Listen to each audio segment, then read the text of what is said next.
김건희 씨가 잠시 뒤 특검팀에 출석할 예정입니다. 구속 이후 조사에선 진술 거부를 이어간 가운데 세 번째 소환 조사가 이루어지는 건데요. 특검 수사 상황 서정빈 변호사와 함께 짚어봅니다. 안녕하십니까? 네, 안녕하십니까?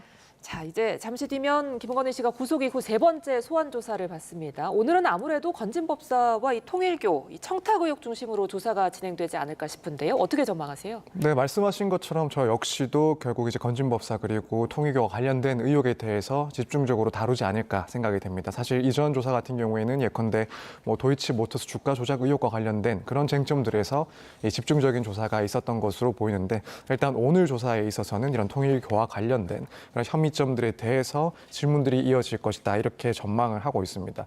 지금 결국 김건희 씨가 받고 있는 관련 혐의는 이 통일교 측으로부터 건진법사를 통해서 금품을 전달받고 또 통일교의 현안에 대해서도 청탁을 받았다라는 그런 혐의점입니다.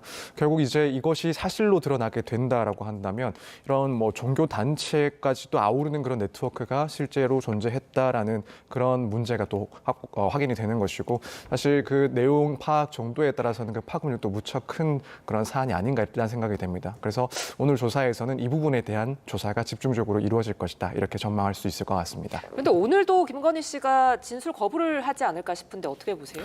네, 저도 그렇게 생각을 합니다. 사실 김건희 씨 입장에서는 현 시점에서 생각할 수 있는 유일한 수단이 결국 진술 거부권을 행사하는 것이다라고 보이는 그런 상황입니다. 그러니까 왜냐하면 사실 아직까지 이 특검에서 어떠한 구체적인 증거를 가지고 있는지는 김건희 씨 그리고 변호인들 입장에서는 정확하게 파악을 할 수가 없는 상황입니다. 특히 지금 특검 측에서 앞서 조사 그런 과정들을 조금 생각을 해보면 가지고 있는 모든 증거들을 한 번에 공개를 하고 답변을 이끌어내려는 방식보다는 하나씩 차례대로 증거를 보여주고 여기에 대한 해명을 듣고 또 그걸 반박할 수 있는 증거들을 제시하면서 이 조사 하나에서도 진술이 계속 번복되는 것들을 좀 의도하는 그런 계획적인 조사가 진행되고 있다고 보여집니다. 예. 그렇다면 이번 조사에 있어서도 이 김건희 씨 측에서는 섣불리 질문에 대해서 답변을 했다가 거기에 또 모순되는 증거들이 공개가 될 수가 있고 그렇게 되면은 마찬가지로 이 진술이 번복되는 상황이 발생하게 됩니다. 그럼 향후의 수사 과정뿐만 아니라 이 재판 과정에서도 이렇게 해명이 자꾸 바뀐다라는 점은 분명히 불리하게 판단받을 수 있는 점이기 때문에 일단 최대한 진술에 대해서는 거부하는 것이 가장 효과적인 방법이 아닌가라고 생각이 됩니다. 그래서 추후에 이제 기소 단계로 넘어가게 되면 그때는 이제 변호인 측에서도 이 특검에서 법원에 제출하는 그런 증거에 대해서 기록들을 확인해 볼 수가 있습니다. 그 내용들을 이제 검토한 후에 최종적으로 이 김건희 씨가 취해야 될 그런 입장들을 정리하는 것이 맞다라고 생각을 하지 않을까. 그래서 이런 점을 비추어 봤을 때는 오늘 조사에서도 진술을 거부할 가능성이 매우 높다. 이렇게 평해 볼 수 있을 것 같습니다. 예, 이런 상황 속에서 어제 굉장히 화제가 됐던 메시지가 있습니다. 김건희 씨가 심평 변호사와 접견을 하면서 낸 메시지인데요. 내가 죽어야 남편의 살 길이 열리겠느냐 이런 말을 했다고 해요. 어떤 의도가 담겼을까요? 사실 법적인 의미는 딱히 찾기는 힘든 진술이긴 한데 결국에는 이제 정치적인 그런 발언이 아닌가, 특히나 여론을 조금 대상으로 한 메시지가 전달된 게 아닌가라고 생각이 됩니다. 일단 표현 자체가 상당히 좀 극단적이긴 한데 예. 결국 이걸 받아들이는 국민들, 특히 이제 윤 전 대통령이나 김건희 씨를 지지하는 입장에 있어서는 이 김건희 씨에 대한 그런 동정심이 조금 유발되는 그런 발언이 아닌가라고 생각이 됩니다. 이런 발언을 이제 변호사를 통해서 외부에 전달했다라는 것은 결국 이제 지금 이 수사 단계라든가 혹은 앞으로의 재판 단계에 있어서도 이런 여론적인 측면이 중요하다, 이것이 주요하다라고 생각하고 있지 않나. 그래서 이런 메시지가 나왔다라고 보이는데 사실 또 그 밖에 전해진 메시지로는 서희건설 측에서 현 정권과 짜고 우리를 죽이려 한다 이런 발언도 있었던 예. 것으로 알고 있습니다. 그 말은 결국 현재 이 특검의 수사가 공정하지 못하고 편파적이다. 이 사실관계와는 다르게 그 목적 자체는 정치적인 의도가 깔려 있다에 따라서 이 수사에 그런 부당함을 주장하는 측면이 분명히 있지 않나. 그래서 내가 죽어야 남편이 살 길이 열리겠느냐 이런 발언 역시도 결국 현재의 수사 상황에 대해서 부당함을 강조하고 동정심을 조금 확보를 하려는 그런 의도된 메시지가 아닌가라고 생각해 볼 수 있을 것 같습니다. 예, 한편 김건희 특검은 이제 김건희 씨 구속 기간을 8월 31일까지로 연장을 했습니다. 이렇게 연장을 한 만큼 앞으로도 김 씨 소환을 계속하지 않을까 싶은데 향후 조사에 협조적일지 모르겠어요. 일단 지금까지 이제 여러 차례 건강 문제를 호소를 하고 있는 만큼 추후에 소환 일정이 정해지더라도 뭐 일부 일정에 대해서는 건강상의 이유를 들어서 조금 수사 일정을 미루는 그런 전략을 채택하지 않을까라고 생각이 됩니다. 그래도 네. 전반적으로는 뭐 일단 소환 절차에는 응할 것이다라고 보고 있기는 한데 다만 이제 일부 과정에 있어서는 조금 더 비협조적일 수도 있고 혹은 건강상의 문제를 들어서 수사 시간을 조금 짧게 가져가려고 할 수도 있지 않나 이런 생각이 듭니다.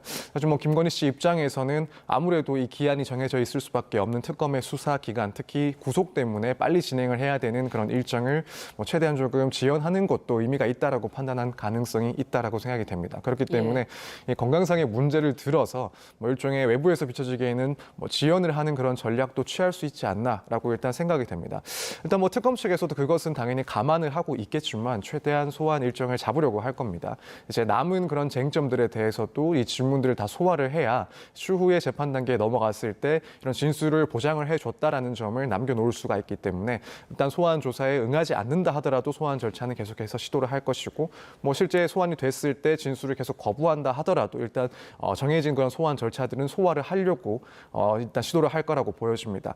물론 이제 이 과정에서 김건희 씨 측의 지연 전략이 보인다라고 한다면 특검 역시 이제 그 부분 신경을 쓰면서 추후에 뭐 재판 과정에서 이런 지연하려는 그런 태도 역시 피고인에게 상당히 불리한 영향이다라고 판단할 수가 있기 때문에 그런 점 역시도 조금 예견을 하고 추후에 이제 양형과 관련해서 조금 따져보지 않을까 이렇게 생각이 됩니다. 알겠습니다.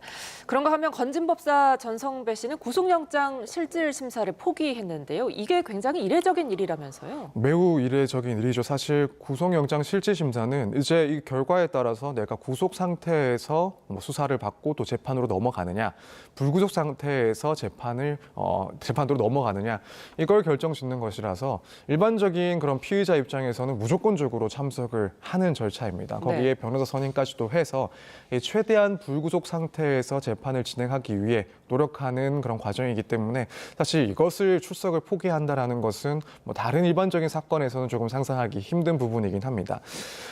일단 뭐 지금 건진법사 전성배 씨의 입장에 의하면은 뭐 자기 때문에 주변이 피해를 본다. 그래서 자기는 어쨌든 여기에 응하지 않는 것이 맞다라고 그래서 구속영장 실질심사에서 따지지 않는 것이 맞다라는 취지로 이야기를 하는 것처럼 보입니다. 예. 근데 뭐 실제로는 여기 외부에 대한 그런 피해에 대해서 뭐 책임감을 느껴서 출석하지 않는다라기보다는 일단 뭐 판단하기에는 구속영장 실질심사에 나간다 하더라도 구속을 피할 수 없다라는 계산이 조금 깔려 있지 않나 이런 생각이 듭니다. 앞서 예. 말씀드린 것처럼 이제 구속이 되느냐 아니냐는 매우 이제 중요한 부분이고 사실 그동안 지금 전성배 씨는 이 수사 단계에서 자신의 혐의에 대해서 계속해서 부인을 해왔던 사항이다라고 지금 알려지고 있는 상황입니다.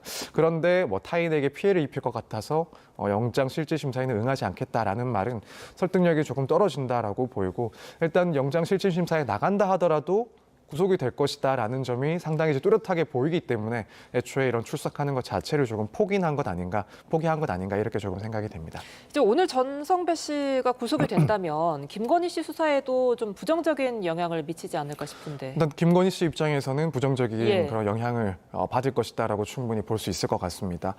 특히 이제 뭐 통일교 측의 자금이 김 씨까지 전달됐다라는 그런 고리가 확인된다라고 하면은 그동안 이제 김건희 씨가 주장해왔던 그런 논리 주장들은 상당히 이제 파쇄가 되는 겁니다. 그리고 이 중간 전달자 역할을 했다라고 하는 전성배 씨가 구속이 되면 사실 그동안 혐의를 강력하게 부인을 해왔다 하더라도 이제 구속된 상태에서는 결국 이 진술이 바뀔 가능성도 상당히 높아집니다. 또는 만약 전성배 씨가 이제 구속된다라는 점은 이 특검에서 준비를 해왔던 내용들, 그러니까 통일교와 관련된 그런 의혹들이 법원에서 봤을 때는 이 최소한 구속을 할 만큼 중대한 사유가 어느 정도는 소명이 됐다라는 점을 보여주는 것이기도 하기 때문에 이런 전성배 씨의 구속 사실 자체가 이제 김 여사 측에서는 상당히 좀 부담스러운 사항이 발생할 수가 있습니다. 그렇기 때문에 결국에는 뭐 구속 여부에 따라서 이 김건희 씨와 관련된 통일교 의혹이 어느 정도까지 소명이 됐는지를 어느 정도 생각해 볼 수도 있는 지점이고 또 한편으로는 이 주요 관련자인 전성배 씨가 구속됨으로 인해서 진술에 변화가 생길 수도 있다라는 점 등 이런 것들을 고려하면은 당연히 이제 김건희 여사에게는 상당히 좀 부담스러운 사항이 된 것이다 이렇게 볼 수가 있습니다.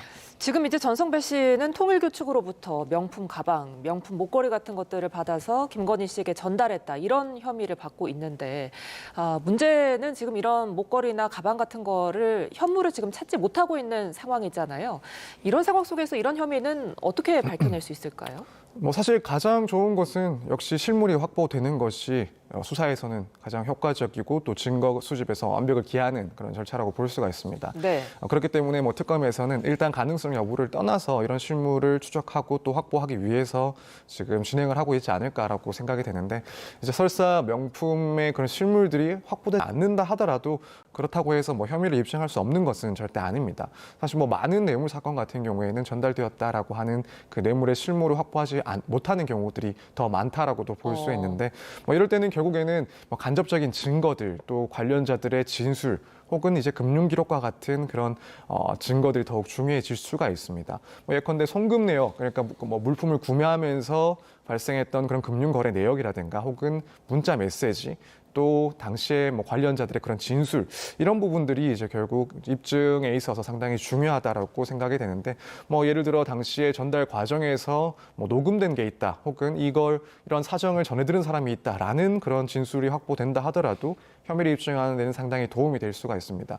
뭐 지금 특히 뭐 얘기가 나오는 게 건진법사와 이제 통일교 측 관계자가 이제 소통을 한대요. 그러니까 목걸이를 전달을 했고 여기에 대해서 김건희 씨가 상당히 만족해한다라는 그런 소통 내역이 또 확보가 되어 있다라고 하고 또 이제 김건희 씨가 이 통일교 측 간부 윤영호 본부장과 직접 통화를 하면서 인삼차를 잘 받았다라고 이제 말하는 그런 녹음 파일 이런 것들이 지금 확보되어 있다라고 합니다. 그렇다면은 결국 뭐 실제로 이 명품들 그리고 금품들을 확보하지 못하는 것은 분명 뭐 난관이라고는 할 수 있긴 하겠지만 이걸 피해갈 수 없는 그런 장애물이다라고는 보기 힘들고 말씀드린 이런 정황들을 확인할 수 있는 그런 증거들이 수사에 있어서는 상당히 중요하고 또 앞으로의 재판 과정에서도 상당히 이제 증명력 높은 중요한 증거로 활용될 것이다 이렇게 볼 수 있을 것 같습니다. 네, 이 전성배 씨가 일단은 뭐 특검과 법원에 협조하겠다 이렇게 밝힌 상황인데 앞으로 향후 심경이나 진술 변화 가능성도 있을까요? 네, 일단 있어 보입니다. 물론 수사에 적극적으로 협조를 할 것이다라는 그 의미를 뭐 어떻게 평가해야 될지는 조금 어렵긴 합니다. 예. 뭐 기존에 부인하고 있던 그 혐의에 대해서 입장을 바꿀 것이다라는 입장으로 평가를 해볼 수도 있고, 혹은 입장은 변동이 없는데 그래도 뭐 현재까지 그런 수사 과정처럼 앞으로도 혐의를 부인한다 하더라도 뭐 수사에 적극적으로 임하겠다 혹은 법원 재판에서 적극적으로 출석을 하고 재판 단계에서 임하겠다 이런 의미로 해석이 될 수 있을 것 같습니다. 그래서 사실 이 말로는 예측을 하기는 조금 힘들 것 같은데 적어도 이제 구속이 된다라고 하면 최소한 심경의 변화라든가 혹은 일부 진술의 변화가 충분히 있을 만큼 좀 중대한 사안, 중대한 그 시기가 된다라고 보기 때문에 사실 이 부분 뭐 구속이 된다라고 한다면 뭐 진술 변경도 조금은 가능성이 높아지지 않나라고 생각이 됩니다. 그래서 뭐 지켜보긴 해야 되겠지만 뭐 예컨대 자신의 혐의 일부에 대해서 인정을 하는 방식으로 입장을 조금 선회할 수도 있고 또 지금까지 수사 과정을 봤을 때 혐의에 대해서 부인하는 것이 오히려 득이 되지 않는다, 오히려 해가 되고 차라리 여기서 혐의 전부에 대해서 인정을 하는 것이 추후에 결론과 양형에 있어서 더 도움이 될 것이다라는 판단이 든다라고 한다면 뭐 이 점을 고려해서라도 구속 이후에는 조금 진술이 바뀔 가능성이 약간씩은 높아진다 이렇게 볼 수 있을 것 같습니다. 예, 한편 특검이 오늘 이종호 전 블랙펄 인베스트 대표도 3차 소환했습니다. 이전의 조사에서 이제 이 씨가 억울함을 호소하면서 김건희 씨랑 대질신문이라도 해달라 이렇게 했었잖아요. 오늘 대질신문까지 갈까요? 어떻게 보세요? 사실 뭐 같은 날 조사를 한다 하더라도 오늘 이제 대질 조사가 이루어질 가능성은 낮다라고 보여집니다. 예. 지금 뭐 특검 측에서도 공식적으로 일단 대질 계획은 없다라고 입장을 밝힌 것으로 보여지고 그렇기 때문에 뭐 오늘 조사가 동시에 이루어진다라고 하더라도 이제 같은 자리에서 동시에 수사가 진행되는 이런 대질 조사는 이루어지지 않을 것이다 보는 게 맞는 것 같습니다. 이제 말씀하신 것처럼 이종호 씨 같은 경우에는 대질 조사를 요구를 하게 됐습니다. 예. 이제 특검 조사 과정에서 이 김건희 씨와 그렇게 깊은 친분 관계가 있지는 않다라고 주장을 하면서 뭐 혹시 김건희 씨가 친분 관계에 대해서 뭐 친밀한 정도에 대해 이야기를 했다라고 한다면 이 부분 대질 조사를 통해서 내가 조사를 받는 것도 원한다라는 취지로 이야기를 했었습니다. 근데 사실 이 말이 뭐 혐의를 뭐 자신이 인정을 하고 있는데 뭐 김건희 여사가 부인을 하고 있기 때문에 뭐 대질 조사를 하겠다, 혹은 중요한 주장에 대해서 일치하고 있지 않기 때문에 뭐 대질 조사를 하겠다, 이런 취지가 아니기 때문에 결국 뭐 본인의 억울함을 더 강조하는 측면에서 요구를 한 것이고, 특검 입장에서는 사실 이런 대질 조사 요구를 굳이 들어줄 필요가 없는 그런 내용입니다. 예. 뭐 만약이라도 김 여사가 뭐 진술이라도 일부 하고 있는 상황이라고 한다면 또 고민을 조금 해볼 수 있긴 하겠지만, 지금 김건희 씨 입장에서는 이번 조사 역시도 사실 진술을 거부할 가능성이 상당히 높기 때문에 특검 입장에서는 굳이 이종호 씨의 그런 요구를 들어서 대질 조사를 진행할 필요성은 전혀 없다라고 볼 겁니다. 일단은 그렇기 때문에 대질 조사는 오늘 없을 것이다라고 예상을 해볼 수가 있고, 다만 이제 같은 날 같은 장소에서 같은 날 이렇게 조사를 시작한다라는 것도 사실 뭐 사실상의 그런 압박감을 줄 수는 있습니다. 일단 뭐 조사 과정에서 필요하다라고 하면 또 언제든지 이 대질로도 전환을 할 수 있는 그런 사항인 것은 분명하기 때문에, 아마 이제 뭐 이종호 전 대표라든가 혹은 김건희 씨 같은 경우에도 이 같은 날 같은 건물에서 일단 조사를 받고 있다라는 점은 진술을 하는데 약간의 부담감을 줄 수 있지 않나. 그렇기 때문에 뭐 이 점은 사실상에 조금 압박감을 줄 수는 있는 절차다라고 생각해 볼 수 있을 것 같습니다. 네. 자, 그런가 하면 김건희 특검팀이 이 주가 조작 의혹과 관련해서 웰바이오텍 등 10곳을 압수수색했거든요. 아무래도 이제 김건희 씨와 어떤 관련성이 있는지 이 부분을 좀 살펴보려 했겠죠? 네, 그렇습니다. 이제 결국에는 뭐 관계사 그리고 자회사까지도 압수수색을 전방위적으로 했다라는 것은 이제 특검에서는 이 주가 조작 의혹뿐만 아니라 돈의 흐름까지도 확인을 좀 해보고 또 추적을 하겠다라는 그런 내용으로 읽혀집니다. 이제 만약에 특검에서 이렇게 확보하는 자료에서 뭐 인위적인 시세 조작 흔적이라든가 또 내부자의 정보가 활용된 그런 정황, 그리고 뭐 김건희 씨나 혹은 측근으로의 그런 자금이 유입된 정황이 보인다거나, 혹은 뭐 김건희 씨 본인 측근의 이익 발생이 보인다라고 한다면 결국에는 이제 김건희 씨가 이 공모자로 규정이 될 수가 있습니다. 따라서 특검에서 이렇게 전방위적인 압수수색을 진행했다라는 것은 결국에는 이제 김건희 씨의 이 주가 조작 의혹과 관련된 연관성 그리고 혐의점을 찾기 위한 수사다, 이렇게 볼 수 있습니다. 예. 자, 내란 특검도 이어서 살펴보겠습니다. 이제 내란 특검이 내일 한덕수 전 국무총리를 재소환할 예정인데 내일 어떤 내용 수사 이뤄질까요? 일단은 지금 사실상 구속영장 청구 여부를 가늠하기 위한 마지막 조사라고 일단 평가를 할 수 있지 않을까 예. 생각이 됩니다. 그렇다면은 결국 내일 조사의 핵심은 이제 내란 중요 임무 종사 혐의 이 부분이 될 것이다라고 보여집니다. 물론 지금 한 전 총리 같은 경우에는 위증 혐의 그리고 허위 공문서 작성죄 등의 혐의까지도 포함이 되어 있긴 한데, 그 중에서도 결국 내란 혐의가 내일 조사에서는 핵심이 될 것이다, 이렇게 생각이 됩니다. 그 내용은 결국 이제 비상계엄 선포 당시에 그 전후 과정에서 한 전 총리가 실제로 이제 어떤 역할을 했는지, 이 대통령의 보좌기관으로서 헌법소의 책임을 제대로 이행했는지, 혹은 그러한 의무가 있음에도 불구하고 어떠한 행동도 하지 않음으로써 최소한 방조를 한 것으로 볼 수 있는지, 이런 부분들에 대해서 핵심적으로 이제 질문을 할 것으로 보이고, 또 관련해서 이 계엄 관련 문건의 뭐 작성 폐기 이 부분 역시도 사실관계가 확인이 된다라고 한다면 내란에 뭔가 가담이 됐던 것 아닌가라는 점을 뒷받침할 수 있는 정황이 되기 때문에 여기에 대해서도 이제 조사가 집중적으로 이루어지지 않을까, 이렇게 생각을 해볼 수가 있습니다. 예. 그래서 지금까지 뭐 한 전 총리의 이 비상계엄 당시 상황에 대한 발언들이 실제 드러나고 있는 사실관계와는 상당히 다른 것으로 지금 보여지고 있기 때문에, 특히 뭐 예컨대 CCTV 영상을 봤을 때는 그동안 한 전 총리가 이 비상계엄 관련 문건에 대해서는 인지를 하지 못했다라고 주장했던 것과는 상당히 배치되는, 실제로는 그 문건 내용도 어느 정도 확인을 한 듯한 그런 정황들이 보였기 때문에, 이런 객관적으로 확보가 된 그런 증거들을 기초로 해서 내란 관련된 혐의에 좀 집중을 하지 않을까 생각이 됩니다. 내일 구속영장 청구할 것 같아요. 어떻게 보세요? 일단은 가능성이 상당히 높지 않나. 뭐 특검 측에서도 지금 사실 이런 구속영장 청구를 할 것과 같은 그런 취지의 발표를 하고 있는 것으로 보이고, 장시간 이번 그 지난 조사를 하고 나서도 곧바로 이렇게 재소환을 했다라는 것은 영장 가능성을 상당히 좀 염두에 둔 그런 패턴이 아닐까 생각이 됩니다. 예. 뭐 그리고 이제 그런 구속영장을 청구하는데 가장 심혈을 기울이고 있을 부분에 대해서 조금 생각을 해보면, 앞서 말씀드린 그 내란 혐의에 대한 입증에 상당히 집중하고 있지 않나. 지금 위증 혐의라든가 혹은 허위 공문서 작성 같은 경우에는 이제 그것만으로 구속을 결정짓기에는 다소 좀 부족해 보입니다. 그런데 이제 내란 혐의와 관련해서는 이게 결국에는 뭐 한 전 총리가 일관되게 부인하고 있긴 하지만 혐의가 입증된다라고 했을 때 그 중요도는 뭐 다른 이 혐의들과는 비교할 수 없을 정도로 중대하기 때문에 결국 이 부분 어느 정도까지 혐의가 입증이 되었느냐, 이게 사실 구속영장 청구 또 나아가서는 구속영장 발부의 가장 핵심적인 그런 관건이라고 보여집니다. 그래서 좀 지켜볼 부분은 결국 특검에서 결정적인 이제 한방 증거를 가지고 있느냐.